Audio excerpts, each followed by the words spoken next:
Sa kuwang video ni Nestle, pasado alas 12 na madaling araw nito lamang Sabado, September 16, makikita ang ilang grupo ng mga kalalakihang kabataang ito na tila nagpapatintero sa kahabaan ng Ligarda Road.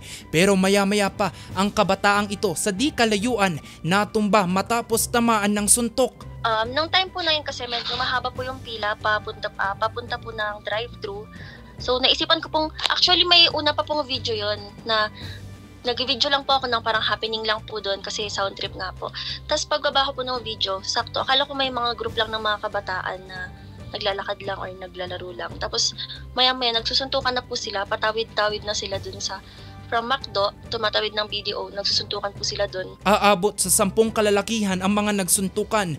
Ayon sa Barangay Rizal Monument kung saan may sakop sa nasabing kalsada, posible umanong miyembro ng gang at fraternity ang mga nakunan sa video. Mga kabataan yan, karamihan ganun mga gang, ganun. Kasi mga grupo-grupo sila eh. Pero palaisipan pa rin sa ngayon kung sino ang sangkot sa rambulan.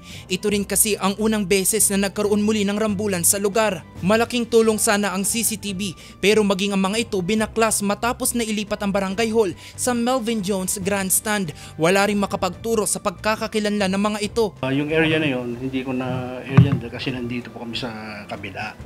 Hindi ko na natatandaan. Although, nagro-ronda kami, 7 p.m., 10 p.m., mga ganun, dinadaanan namin yon.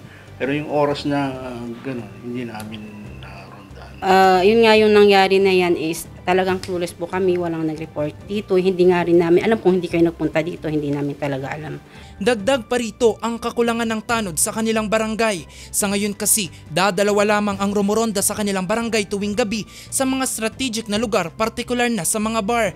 Kulang rin umano ang kanilang kagamitan. Actually po, wala po akong pagkakilanlan doon kasi hindi po namin nasaksihan yun dahil sa pag-ikot namin, malaki yung Rizal Monument kasi baka yung nung nangyari na yun, nandito po kami sa ibang lugar ho.